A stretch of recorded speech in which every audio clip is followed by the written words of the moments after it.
Assalamualaikum warahmatullahi wabarakatuh. Perkenalkan, nama saya Nur Aliza Fauziah, NIM T20184063. Di sini saya dari kelompok 10 dan sebagai pemateri pertama yang akan menjelaskan tentang pengertian manajemen layanan bimbingan dan konseling. Nah, menurut pendapat kita, layanan merupakan suatu tindakan sukarela dari satu pihak ke pihak lain dengan tujuan hanya sekedar membantu atau adanya permintaan kepada pihak lain untuk memenuhi kebutuhannya. Nah, adapun pengertian bimbingan secara istilah, ada 3 pendapat. Yang pertama, menurut Dewa Ketut Soekardi, bimbingan adalah suatu proses pemberian bantuan yang terus tercapai dalam sistematis dari pembimbing kepada yang dibimbing agar tercapai kemandirian dalam pemahaman diri dan perwujudan diri. Nah, dalam mencapai tingkat perkembangan yang optimal dalam penyesuaian diri di lingkungan. Yang kedua, menurut Koestor Partowisastro, yaitu bimbingan merupakan bantuan yang diberikan oleh seseorang kepada orang lain agar memperkembangkan potensi-potensi yang dimilikinya mengenai dirinya sendiri. Yang ketiga, menurut Muhammad Surya, bimbingan adalah suatu proses pemberian bantuan yang terus-menerus dan sistematis dari pembimbing kepada yang dibimbing agar tercapai kemandirian dalam pemahaman diri dan perwujudan diri untuk mencapai tingkat perkembangan yang optimal dan penyesuaian diri dengan lingkungannya. Nah, jadi bimbingan adalah bantuan yang diberikan oleh seseorang atau konselor atau yang biasa disebut dengan guru BK agar yang diberikan bimbingan itu menjadi lebih terarah dan dapat mengambil keputusan dengan tepat bagi dirinya dan lingkungannya untuk hari ini, masa depan yang akan datang. Nah, kemudian adapun pengertian konseling secara harfiah menurut beberapa pakar. Yang pertama, menurut Profesor Prayitno dan Erman Anti, konseling adalah proses pemberian bantuan yang dilakukan melalui wawancara konseling oleh seseorang ahli atau yang biasa disebut dengan konselor kepada individu yang sedang menjalin suatu masalah atau yang disebut dengan konseli yang bermuara pada teratasinya masalah yang dihadapi oleh klien.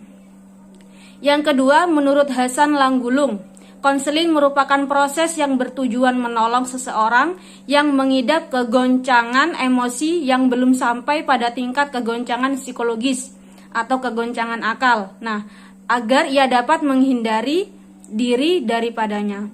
Yang ketiga yaitu menurut Bimo Walgito, konseling merupakan bantuan yang diberikan kepada individual dalam memecahkan masalah kehidupannya dengan wawancara dan cara-cara yang sesuai dengan keadaan individu yang dihadapi untuk mencapai kesejahteraan hidupnya. Nah, jadi di sini dapat diambil kesimpulan bahwasanya konseling merupakan sebuah bantuan yang diberikan kepada individu dalam memecahkan masalah hidup dan kehidupannya yang dihadapi oleh klien dengan cara wawancara atau dengan cara yang disesuaikan dengan keberadaan lingkungannya.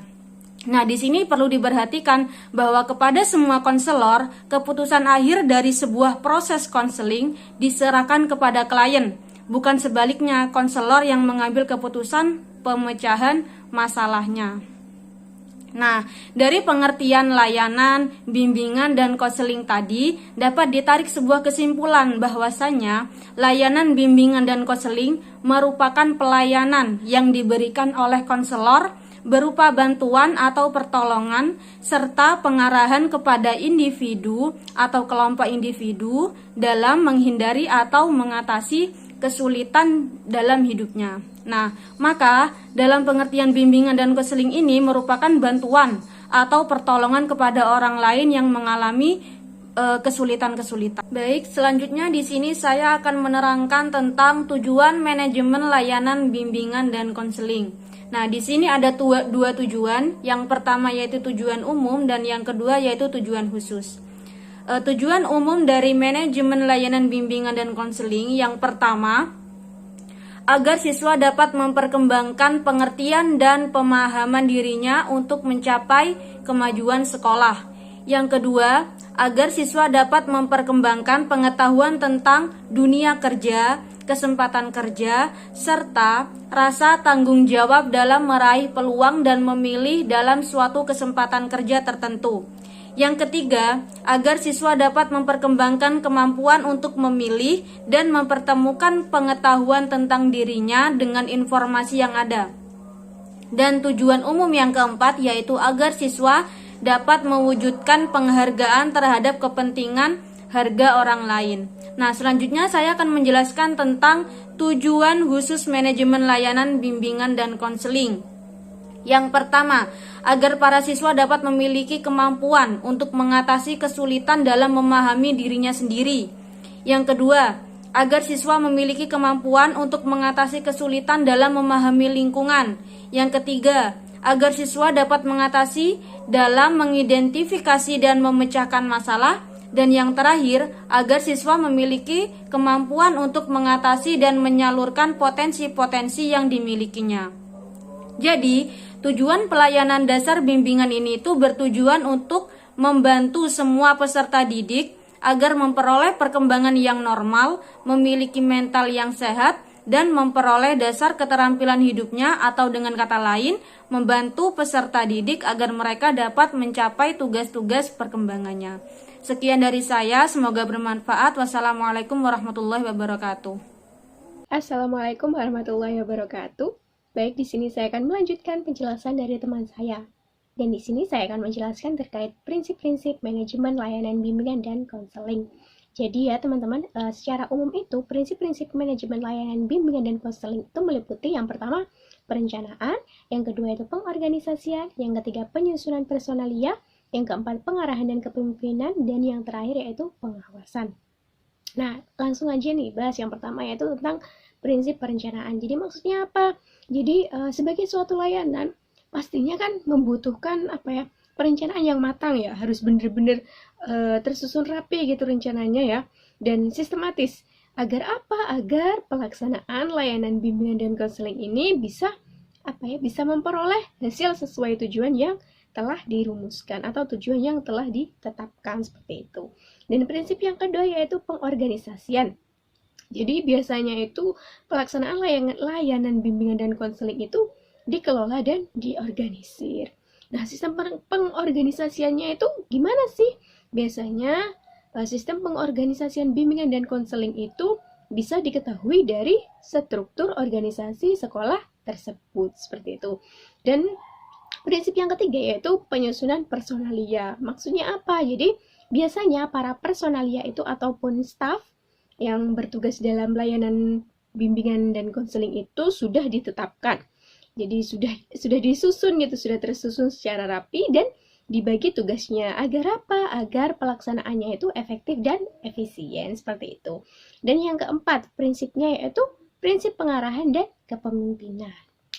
Jadi berkaitan dengan mengarahkan dan memimpin itu biasanya para personalia itu bekerja sesuai dengan job atau bidangnya masing-masing. Agar apa? Agar layanan bimbingan dan konseling itu menjadi lebih terarah seperti itu. Dan yang terakhir yaitu prinsip pengawasan. Maksudnya apa? Jadi pengawasan dan penilaian itu terkait kegiatan mulai dari penyusunan rencana program hingga pelaksanaannya. Agar apa? Agar tidak terjadi penyimpangan-penyimpangan yang tidak diinginkan dalam pelaksanaannya seperti itu. Cukup sekian dari saya. Apabila ada kesalahan saya mohon maaf.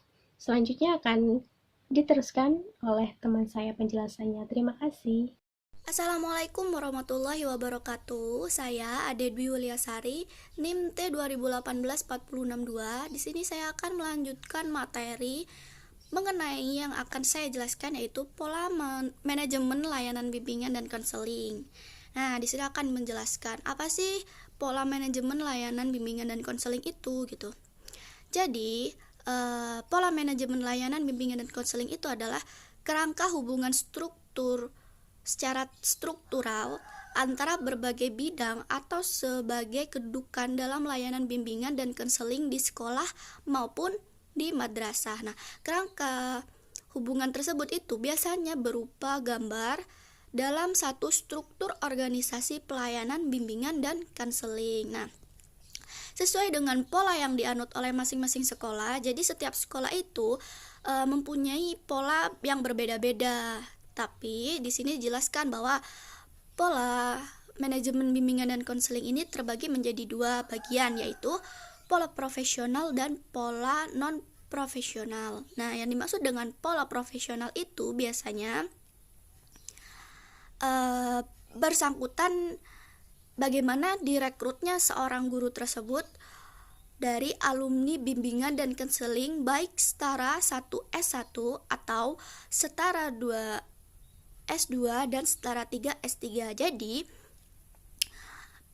pola profesional ini biasanya langsung bertujuan pada guru yang berprofesional pada bidangnya, yaitu bidang BK, S1, S2 maupun S3. Nah, sedangkan yang dimaksud dengan pola non-profesional itu adalah guru pembimbing direkrut bukan dari alumni bimbingan dan konseling.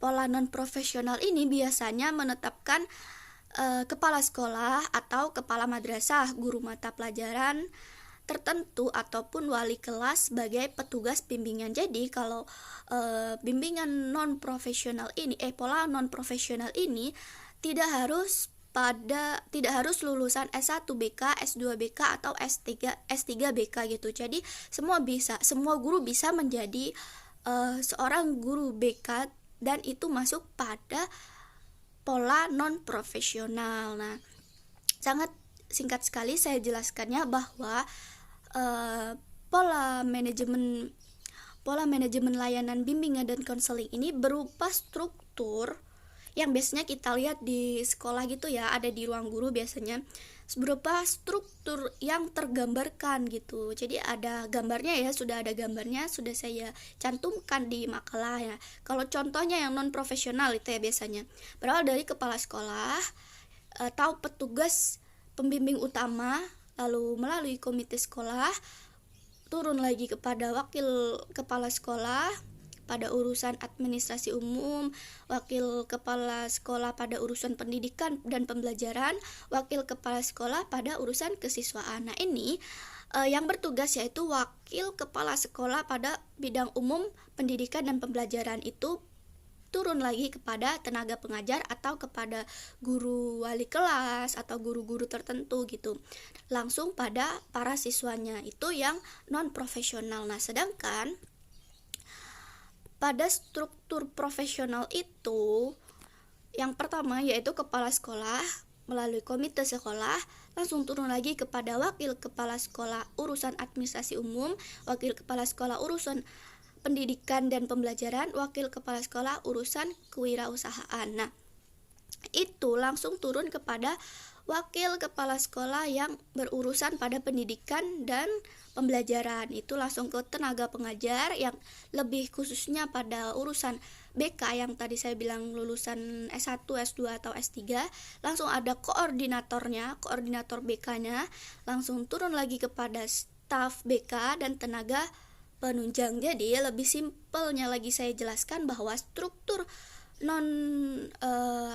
struktur profesional dan non profesional itu beda gitu ya.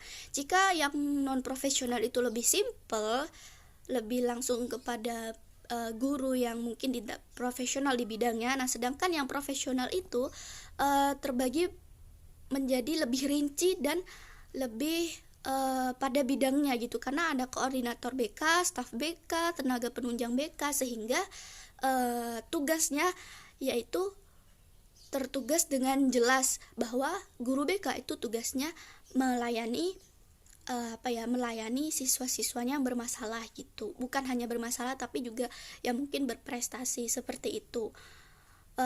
Lebih jelasnya gambar-gambarnya sudah saya jelaskan atau sudah saya cantumkan di makalah, bisa kalian buka lagi gitu.